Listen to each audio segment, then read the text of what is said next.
Today we will discuss the simplex method for solving the LPP, but before going to the simplex method, for the last class we were talking about the graphical solution of the simplex method, basically involving two variables or like that. Just let me see LPP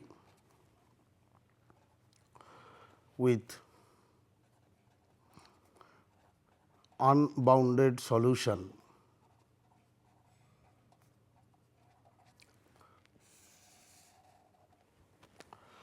Suppose the value of the decision variable increases indefinitely, value of the decision variable increases indefinitely without violating the constraints, then the feasible region becomes unbounded. That is, if you increase the value of the decision variables indefinitely, but itself they will satisfy the constraints of the LPP, then we say that the feasible region is unbounded. And in that case, what happens? Let us examine this one. Basically, point number 1, we can say that the value of the objective function will increase or decrease indefinitely without for the maximization or the minimization problem.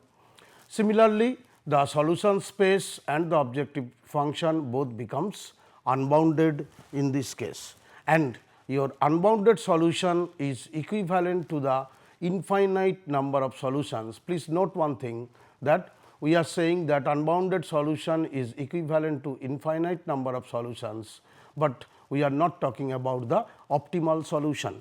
From the example it will be very clear. Let us consider this example.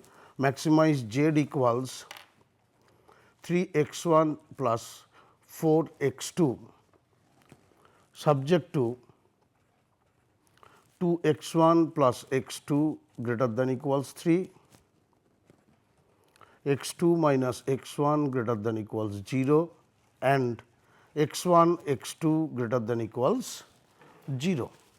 If you draw the curve over here, there will be a function something like this, and there will be another function something like this one. This equation represents 2 x 1 plus x 2 equals 3. Since it is greater than equal, so therefore, it will be on this direction, and this is obviously x 1 equals x 2. So, if you see, the solution space is like this, and if you increase the values, the feasible region becomes unbounded in this case. If you consider these 2 points, one is A, another one is B on this unbounded feasible region, if you calculate A at 1 1, the value of z becomes 7, and at the point B, which is 0 3, at that point value of z is equals to 12. And if you consider, in that case you will say that you have infinite number of solutions in the feasible region like this way, but all the solutions are not optimal solution. Please note this one, that whenever we are talking about the infinite number of solutions, but it is not optimal. So, like this way the feasible region may become unbounded, and whenever it is unbounded, you may have infinite number of solutions, but that does not guarantee you that you may obtain the finite optimal solution.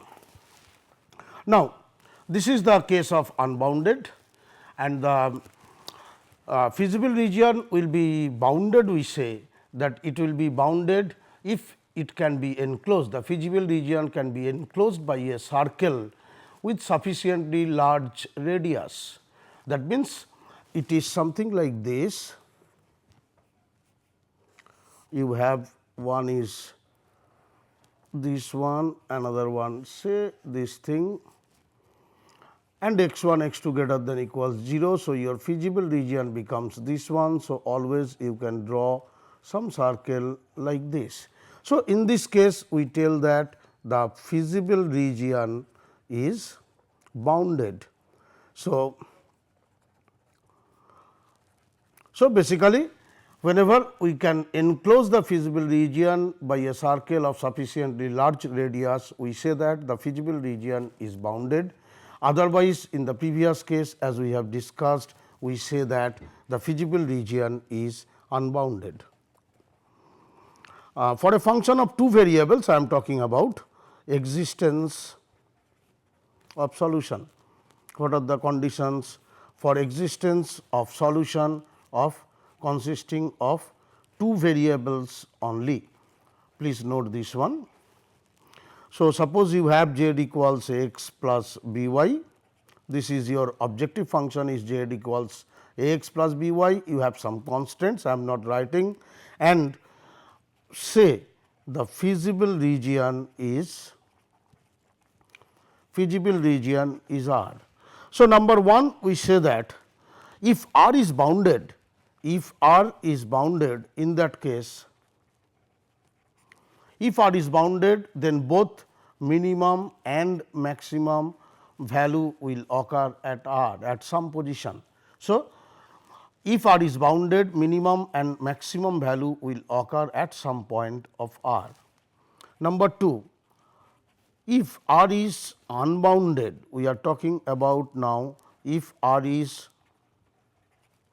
unbounded and a greater than equals 0, b greater than equals 0, and you have the constraints x greater than equals 0, y greater than equals 0, then z has minimum value. Please note this one, z has minimum value, but no maximum value,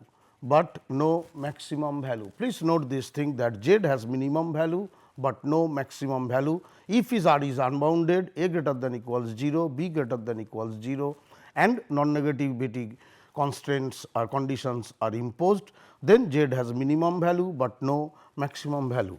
And obviously, if R equals phi, that is empty set, if R is phi, in that case LPP has no solution. If the feasible region is empty, then we say that it has no solution. Let us take a counter example, this one, minimize z equals x plus 2 y subject to x plus y greater than equals 1 and 2x plus 4y greater than equals 3 and x y both are greater than equals 0. If we draw the graph of this one, obviously there will be a point, I think this point will be 3 by 2 0, this will be 0 3 by 4. So, there here 1, here 1, there will be another point, that is this point is 1 0, this point is 0 1. Now, both are greater than equals 0. So, the direction is on the upward side. So, if you see the region would be something like this, and the feasible region is, in this case for this particular problem, the feasible region is unbounded. So, and one of the feasible region is unbounded. If you consider 2 points on this, one is half and 3 by 2 0, the figure is not properly correct, I could not draw it properly. So, one is 3 by 2 0 and another point is half say in this case. What happens in both cases, if you calculate the optimum value of z becomes 3 by 2 either this point or this point. If you see in contrast, earlier we were talking about the maximization problem, and for that reason whenever your feasible region is unbounded, if you increase the value of the decision variables, your objective function value also will be increasing indefinitely. So, you are obtaining the solution, but not the optimal solution. But in this case, in both points, at the both points half and this point, not that point, half half and 3 by 2 0. At both points you are getting the optimum value as 3 by 2 and which is the minimum value of the function. Although the feasible region is unbounded, but at this extreme point you are obtaining the optimal solution due to the reason that the function is a minimization problem. And also if you take any point in the line segment of half half and 3 by 2 0, that will also be one optimum solution. These things we have done earlier in the theorems. Next come to the fundamental theorem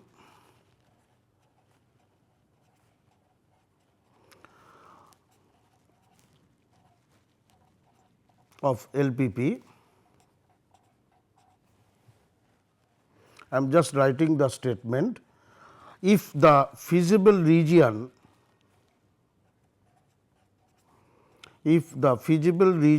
of an LPP is convex polyhedron,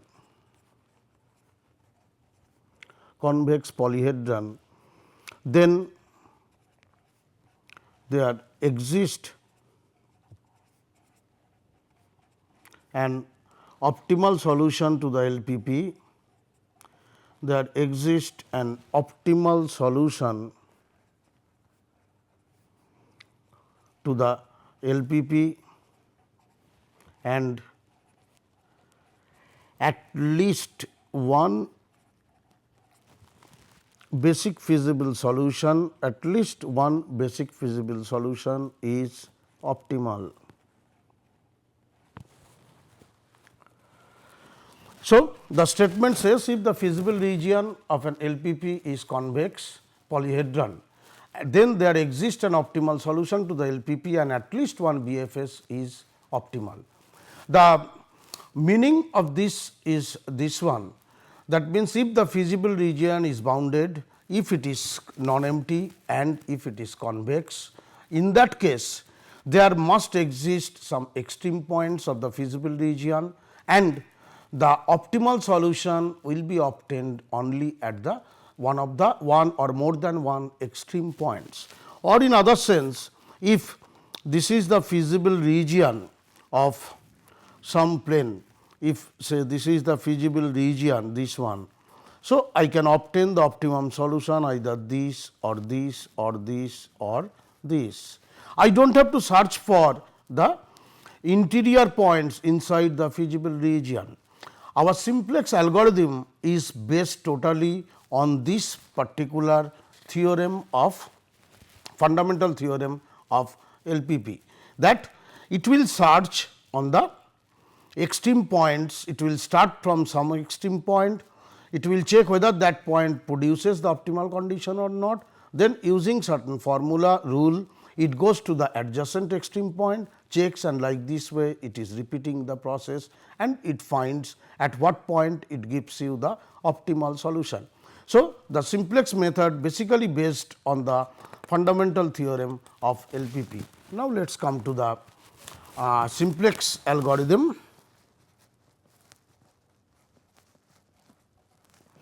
Simplex method for finding the solution of one LPP. As I told you, it totally dependent on the based on the fundamental theorem of LPP and some other theories are there. I will just discuss in very short. Here I can say three basic steps are there. One is you compute the initial basic feasible solution. This is the step 1. Compute the initial basic feasible solution. Now step number 2, once I have obtained the initial basic feasible solution, then check whether the initial basic feasible solution produces optimal condition or not. If the initial basic feasible solution is not optimal, then in step 3 what you have to do, you improve the basic feasible solution by following a set of rules. Here improve the basic feasible solution means I want to say that I have to move to the adjacent extreme point by following certain rules. Step number 4 will be, once I have calculated the new BFS, check for the optimality. If Yes, if it is optimal, stop, otherwise repeat the earlier steps. So, the basic idea is you start from an initial basic feasible solution. Usually the initial basic feasible solution will be the origin, because we are having the non-negativity restrictions on the variables. Therefore, there will be the point origin always will be on the feasible region. Check the optimality, go to the adjacent extreme point, check the optimality, otherwise improve, and this is the basic process. If you see, in graphical method we have used only function of two variables or like that, otherwise it becomes very complicated. So, whenever the problem will be large, in that case I cannot use the graphical method, I have to use the simplex method. We use the tabular form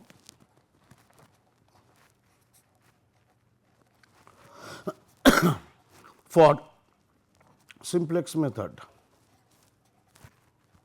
That is, the data involved in the LPP is written in terms of some table. Now, whenever you are talking about the tables, that means it consists of some rows and some column. Your LPP, if you see, it consists of two parts. One is the optimize the objective function subject to each constraint. So, therefore, each constraint here is represented by one row and each variable is represented by one column. So, each row represented by one constraint and each column is represented by one column. Each row is represented by the constraint and each decision variable is represented by the column. There is only one difference, that is the first row represents the objective function and the subsequent rows are for the constraints only. So, basically the top row gives you the constraint and the other rows gives you the top row gives you the objective function and other rows gives you the constraints. Let us consider this problem. I am just explaining through this example. Maximize z equals 60 x 1 plus 50 x 2 plus 0 into x 3 plus 0 into x 4 subject to x 1 plus 2 x 2 plus x 3 plus 0 into x 4, this is equals 40, 3 x 1 plus 2 x 2 plus 0 into x 3 plus x 4, this is equals 60, and x 1, x 2, x 3 and x 4 all are greater than equals 0. Suppose I have written the problem like this way, if you see. Now, I think you are able to see this table. Let us see, this Cj means coefficients, cost coefficients, that is the coefficients associated with the decision variables. Decision variables here, if you see x 1, x 2, x 3 and x 4. So, the first row, as I was telling you, the first row represents the objective function. So, with respect to x 1 coefficient 60 we write here, with respect to x 2 50 we write here, for x 3 0, for x 4 0. This b part means the value of these two, the value of the right hand side b. So, we are writing here 40, we are writing here 60. Then x 1, x 2, x 3, these are nothing but the first coefficients of the decision variables of the first constant, that is 1, 2, 1 and 0, 1, 2, 1 and 0. Similarly, for the next row it will be 3, 2, 0 and 1. So, it will be 3, 2, 0 and 1, and corresponding CB value we will see later. This value we will check xbr by yj after discussing, and zj minus cj how to calculate we will see it afterwards. So, therefore, in simplex method initially we form a table like this, where the first or top row represents the coefficients of the decision variables of the objective function and the subsequent rows are represented by the each of the constraints. Now, sorry, one thing I forgot to tell, let me just tell it here itself. Suppose the value here whatever is, I will calculate some values here. How I am calculating, I will come later. This is not proper. Zj minus Cj will come over here. Suppose this value is minus 60, this value is minus 50, this is 0, this is 0, and I have to calculate the ratio over here. The ratio is this divided by this. I will explain afterwards. 60 by 3, this is 20. Effectively, I will calculate Zj minus Cj. Zj minus Cj is the cost function basically. Zj is the cost. This Cb means whatever variables are there, what are the coefficients in the objective function. For x3 the coefficient is 0, for x4 the coefficient is 0, for Cb this value will come. So, Zj will be Cb into x1 plus Cbj or Cb1 into x1 plus Cb2 into x2 minus Cj. Cj is 60. So, it will be 0 into 1 plus 0 into 3 minus 60, the value will be 60. For the next one similarly 0 into 2 plus 0 into 2 minus 50, you will get minus 50 and like this. So, here the most negative thing is this one. So, this we call as the pivot column.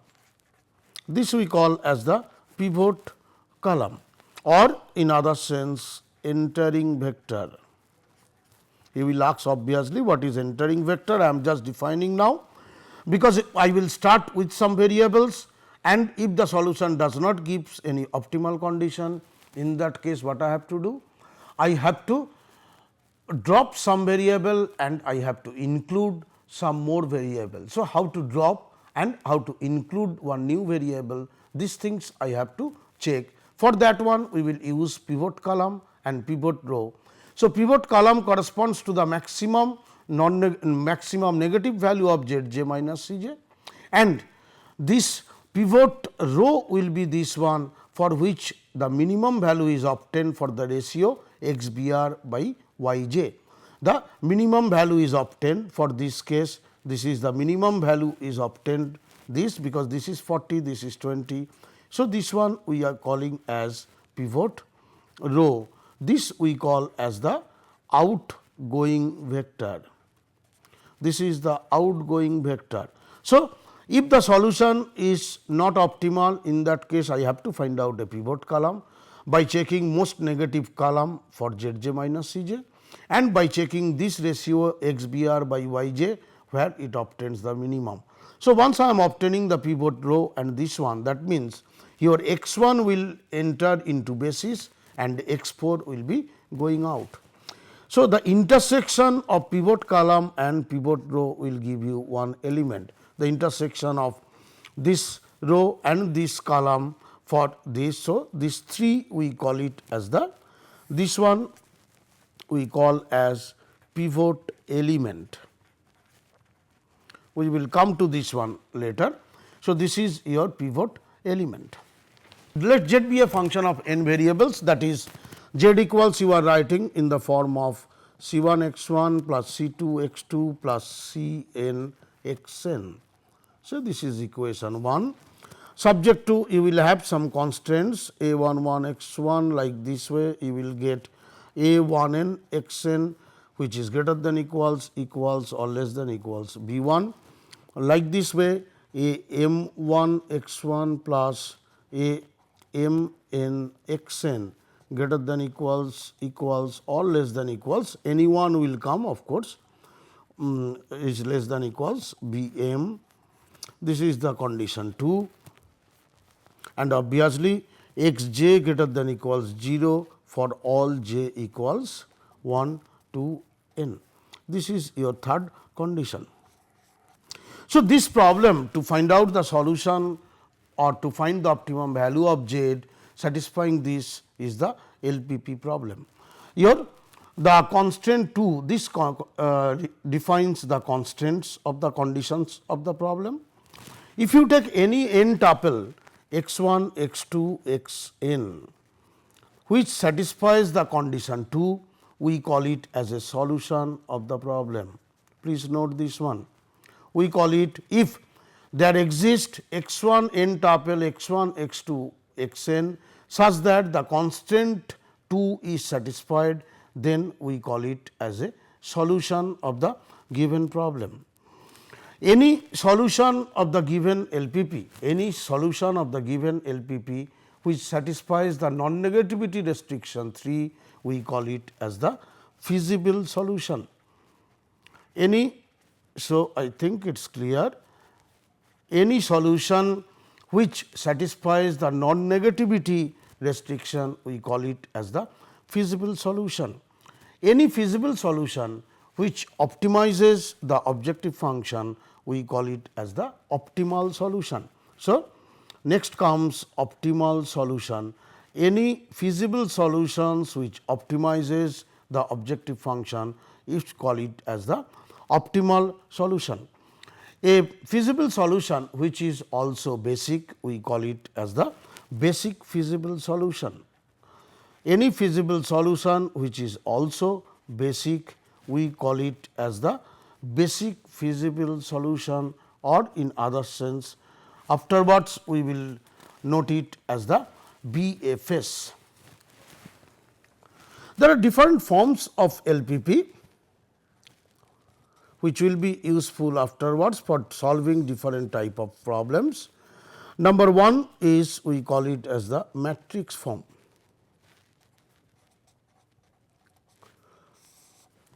In matrix form, what happens? We write the function as maximize or minimize z equals Cx subject to Ax less than equals or greater than equals any one is b, and x is greater than equals 0. And the matrix form you can write down A is A11, A12, A1n. Similarly, last one will be AM1, AM2 and AMn.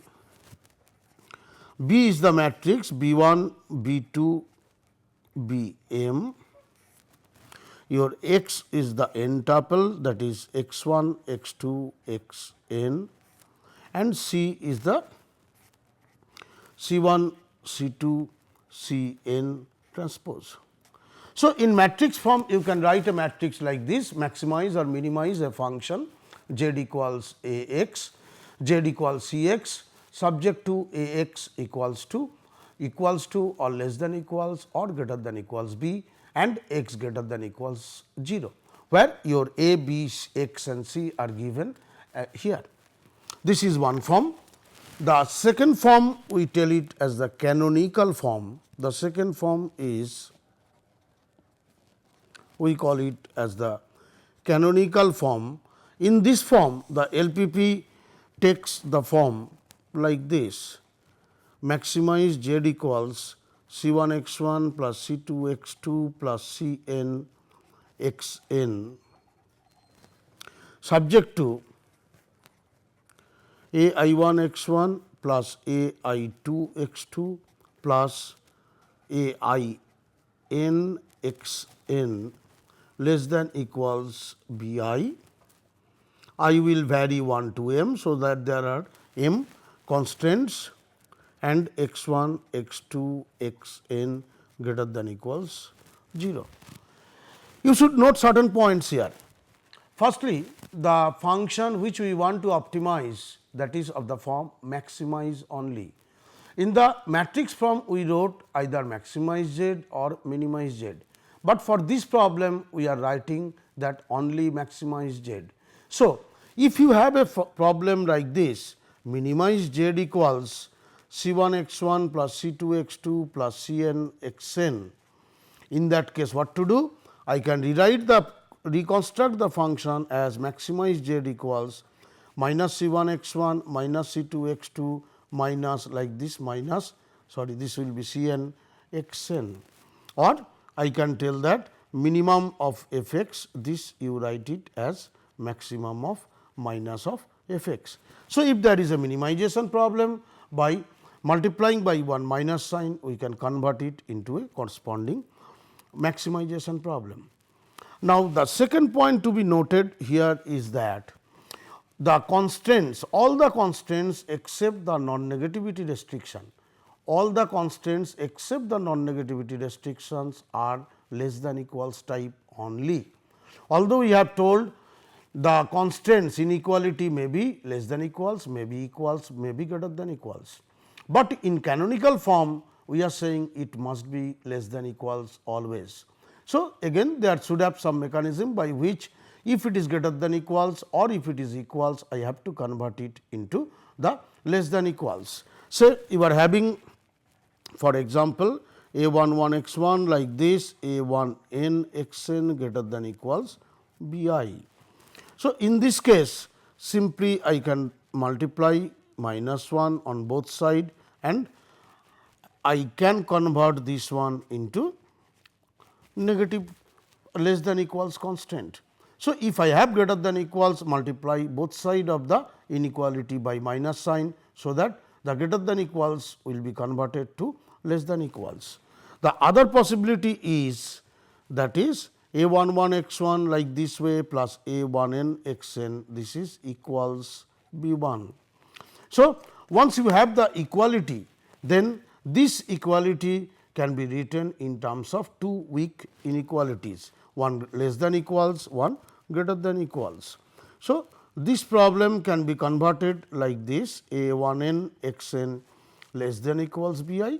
The other one will also be minus a11 x 1 plus like this, sorry, this will be minus like this way minus a1n x n less than equals minus b I.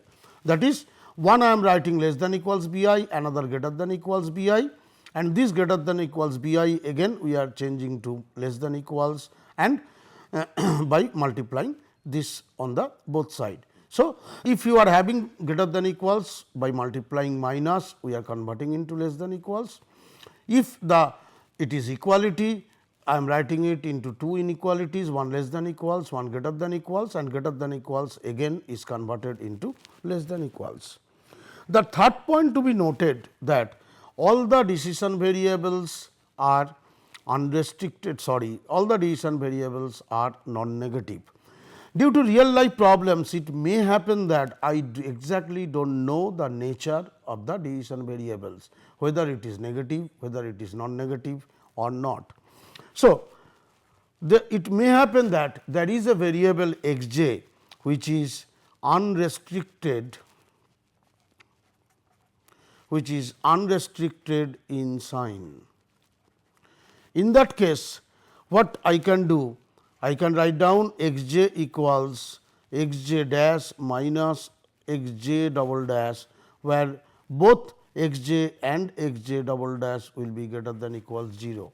Always x j can be written in terms of two variables x j dash minus x j double dash, where x j dash and x j double dash both are greater than equals 0. So, basically we are converting this one into non-negativity restrictions itself by replacing x j by two variables x j dash and x j double dash by writing x j equals x j dash minus x j double dash.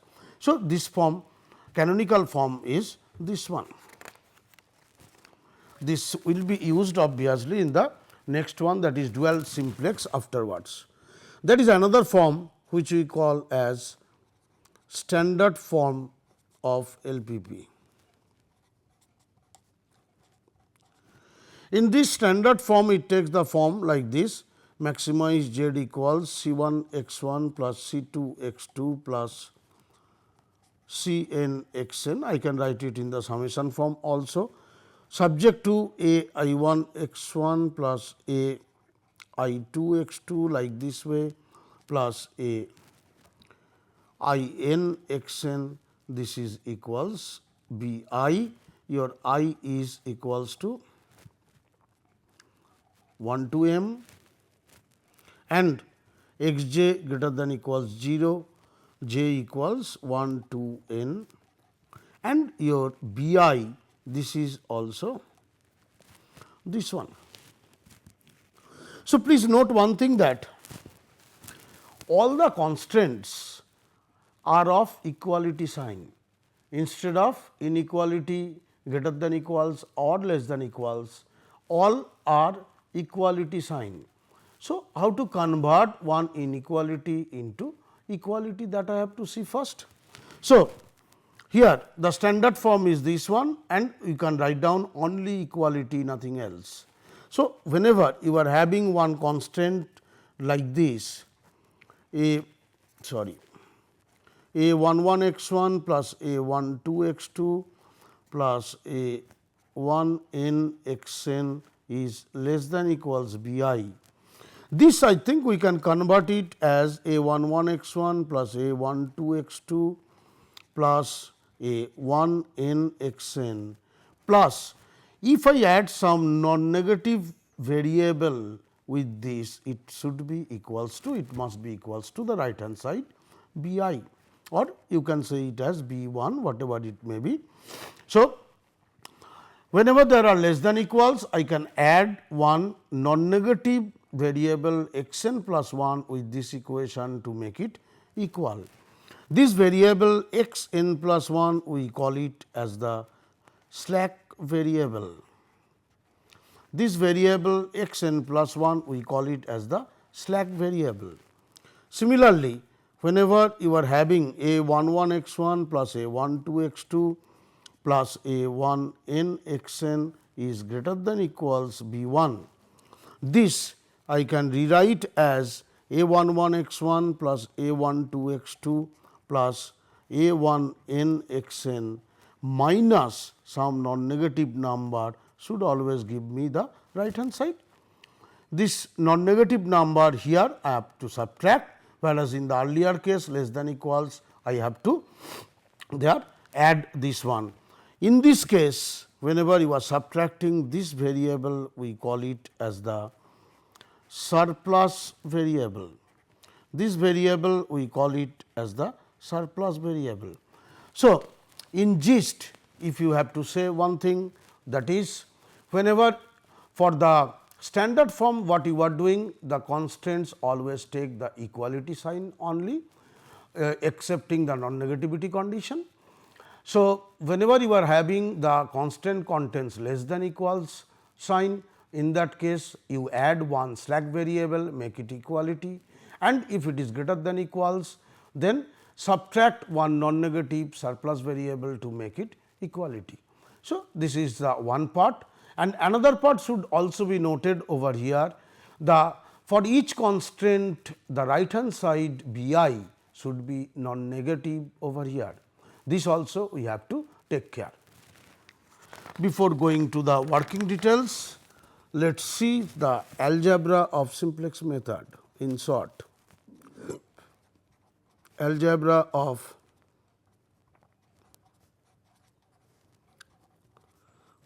simplex method. You consider the LPP, maximize z equals c x, subject to a x equals b, x greater than equals 0, we assume b is greater than equals 0 and a has full rank. These two we are assuming over here, that b is greater than equals 0 and a has full rank. The matrix A can be written in this form b n. In this form, this we are calling B means basis matrix, whereas this n we are calling as non-basis matrix. This one we are calling as non-basis matrix. Obviously, here A is A I j m cross n, A is the m cross n matrix. So, your matrix A can be partitioned like this, B and n. B we denote as the basis matrix, n as the non-basis matrix. That is a theorem. Let S equals x such that x equals b, x greater than equals 0, where A is m cross n matrix and rank of A equals m, which is less than n, then x is an extreme point, x is an extreme point of the solution, S is an extreme point of the solution set S, whatever we have written here. X is an extreme point of the solution set S if and only if x is a BFS, whatever we were talking earlier. Your what is your S? S we are telling x such that Ax equals B. You know each constant you are converting into equality sign, and the constants you are writing in the form of Ax equals B. So, if you have a set S which consists of the solutions which satisfy the constraints, that is S equals x such that Ax equals B, and the rank of the matrix A we are assuming that is M, which is less than M, then x will be a extreme point of the solution set if and only if x is BFS, if and only if. So, if x is extreme point, it will be basic feasible solution, and the other way around, if it is basic feasible solution, then that it will be extreme point. As I was telling you, for the simplex method, the basic algorithm through which we are going is that you move around the extreme points and find out the solution. So, this is one theorem for this one. For proof of this one, I can prove anyway, we can omit afterwards if we get some time, we can go through the proof of this one. But for this theorem, certain observations are there. So, what is the first observation? The central idea of simplex theory is move from one extreme point to the other extreme point by interchanging the columns of the matrices B and N. So, the first one is the idea is of the move from one extreme point to the other extreme point by interchanging the columns of B and N. The basis matrix and the non-basic matrix, they contain the basic variables and the non-basic variables. Initially, whenever for the simplex table we will start, in that case what we will see is that there will be basic variables, and you will find that for that we are not getting the optimum solution. So, some basic variable will come out, some non-basic variable will enter into basic.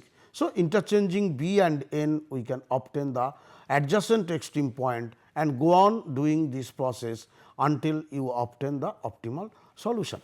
The next one is the BFS will be optimum if all the costs Zj minus Cj, as I was telling you earlier, is greater than equals 0.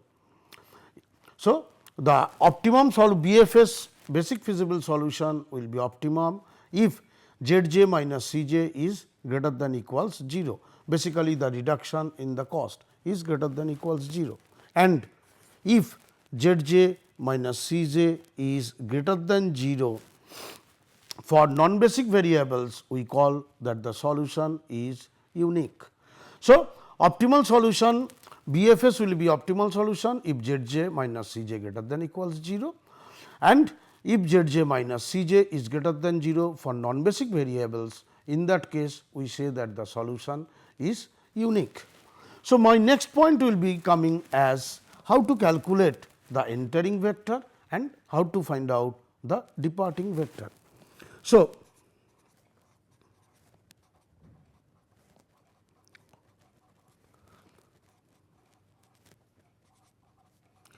determining the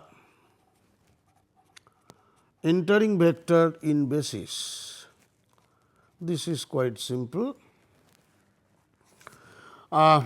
Step 1, suppose there exists some non-basic variable x j, please note this one, not basic variables, because basic variables are already there. There exists some non-basic variable x j for which the reduced cost Zj minus Cj is less than 0. The reduced cost Zj minus Cj is less than 0. Then the select the index k, which is a subset of j, say j is the index of non-basic variables, capital J is the index of non-basic variables. So, if there exists some k which belongs to capital J, for which Zj minus Cj is most non-negative, note this one, most non-negative. Initially I showed you how we are finding the non-negative. So, find the value of k for which Zj minus Cj is most non-negative. Then we say that x k, for the index k, x k is the entering variable, is the entering vector. So, basically calculate the value of Zj minus Cj.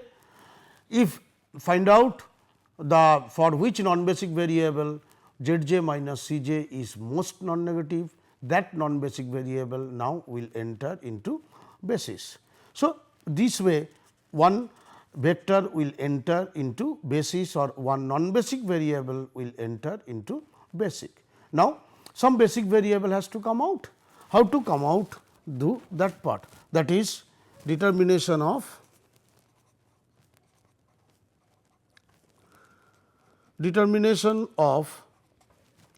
departing variable.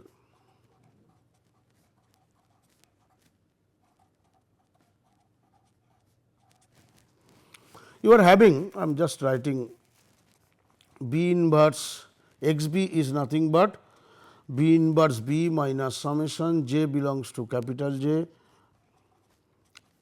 in short I am writing into x j, and your x k is the entering variable. If x k is the entering variable, then you can write down alpha k equals B inverse into A k, where k belongs to j, which implies your A k is B into alpha k or summation over I equals 1 to m alpha I k into B I. By replacement theorem of linear algebra, your A k can be interchanged with any B I. Replacement theorem of linear algebra, A k can be interchanged with any B I such that your alpha I k is not equals 0. In that case, you can write down this implies del x b del x k, this is equals minus B inverse A k and this is minus alpha k.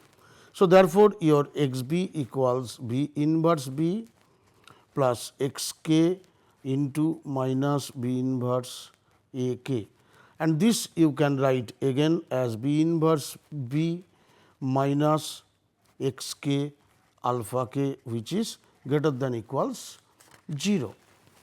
Then your put B inverse B, this is equals beta and beta 1, beta 2 like this way, beta m will come. In that case, you can write down beta 1, beta 2, beta m minus x k into alpha 1 k, alpha 2 k like this way, alpha m k, which is greater than equals 0, which implies that x k into alpha I k, this is less than equals beta I for all I equals 1 to m, or x k, this I can write it as minimum of beta I by alpha I k. So, here alpha I k is greater than 0. Then if L is equals to I such that beta I by alpha I k is minimum, in that case your x L is the departing variable.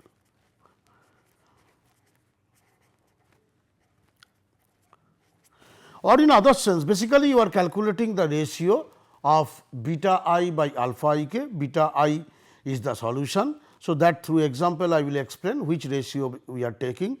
So, you are calculating the ratios and the ratio which is minimum corresponding to that, if the index is L, XL will be the departing variable.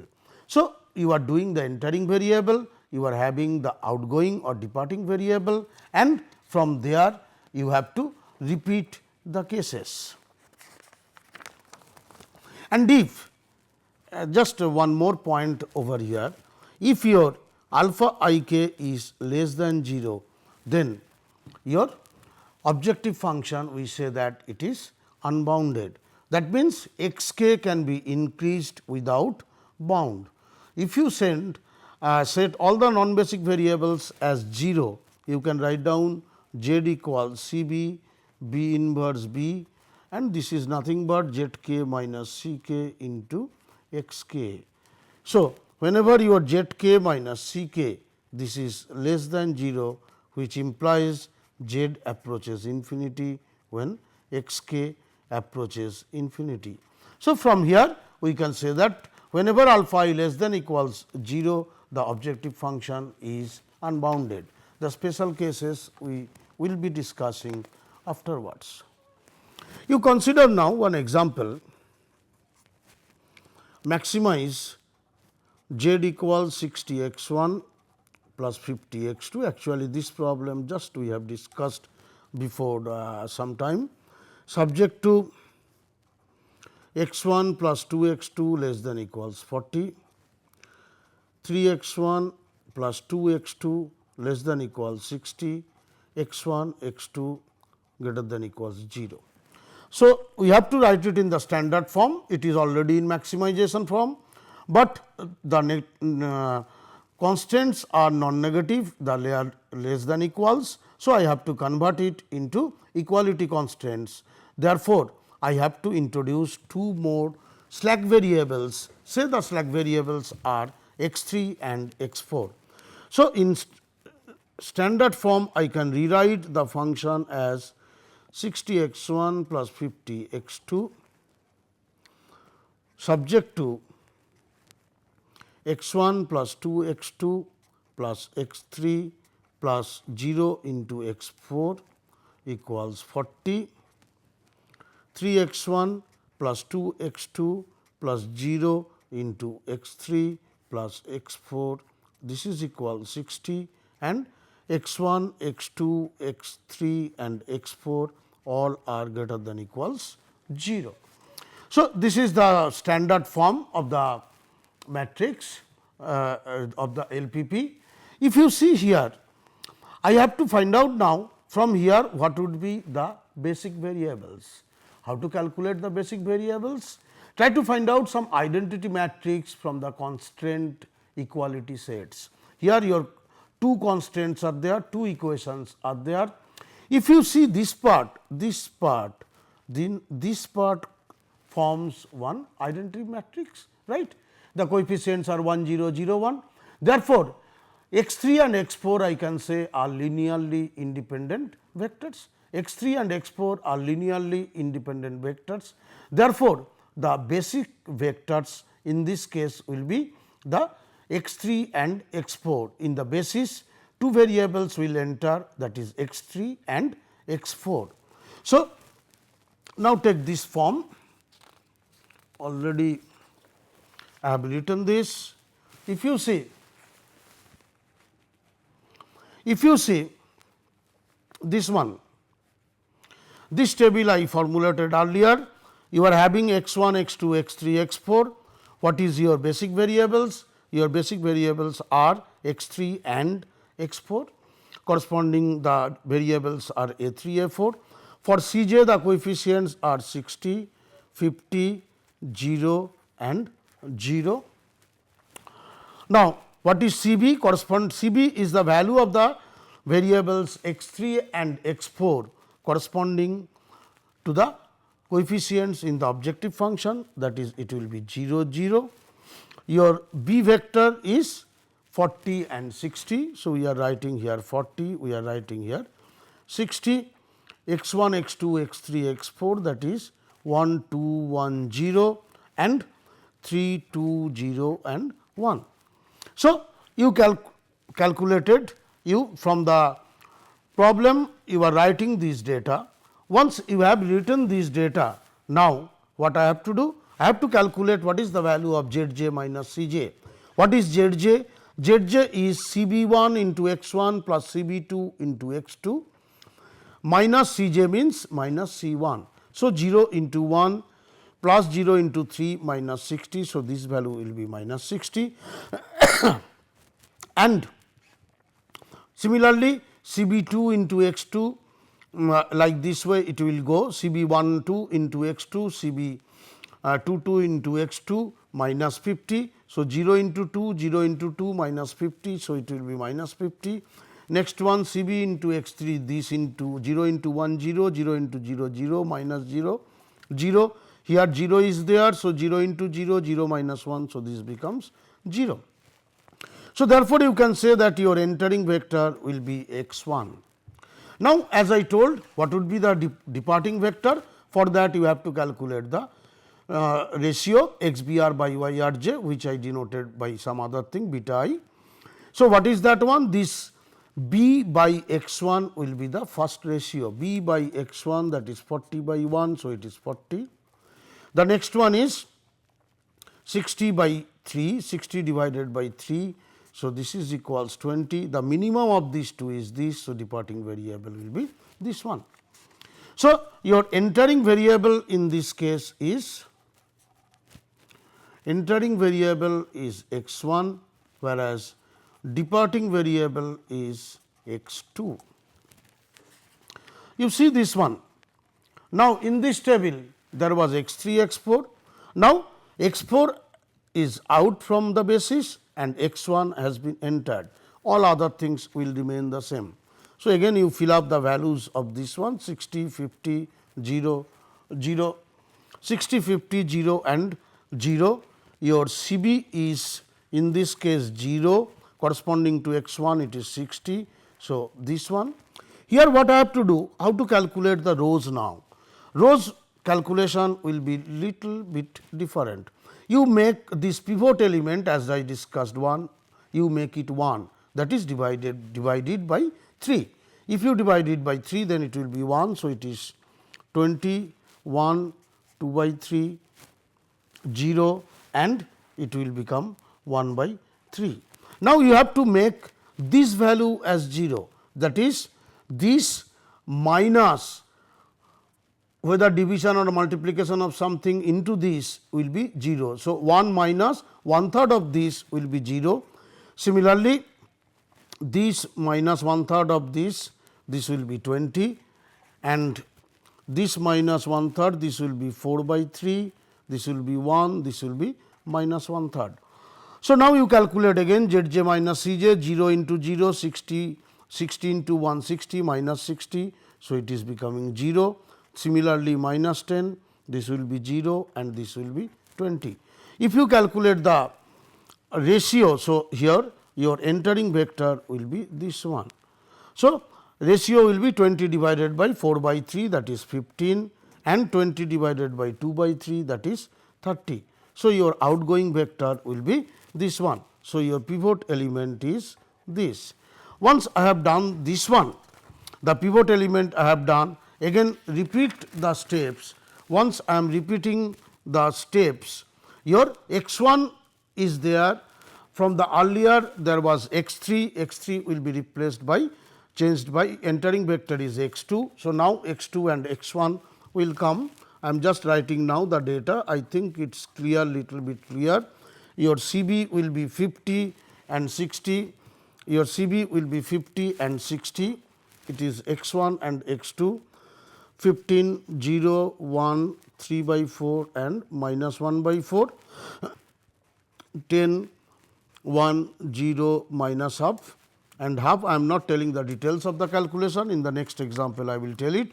You calculate the Z j minus C 0, 15 to 0 plus 16 to 1 minus 60. So, it is 0. Next one 15 to 1, 16 to 0 minus 50. So, it is 0. Similarly, 15 to 3 by 4 plus 16 to this minus 0, this will be 15 by 2 and this will be 35 by 2. I am not calculating the ratio since all Zj minus Cj is greater than 0. So, I am not calculating this, therefore, I can tell what is the optimal solution. You see what are there in the basis. In basis you are having x 2 and x 1. So, x 1 equals what is the value of b? X 1 equals 10 corresponding to this, and x 2 equals 15 corresponding to this. So, this one.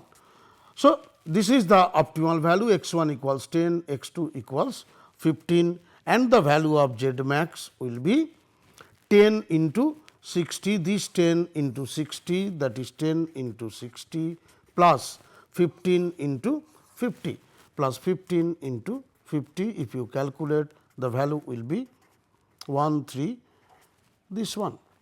Okay. So, like this way you can obtain the solutions. In the next class, initially we will start with 1 or 2 more different type of simplex problems, and then we will go to the other approach. Thank you.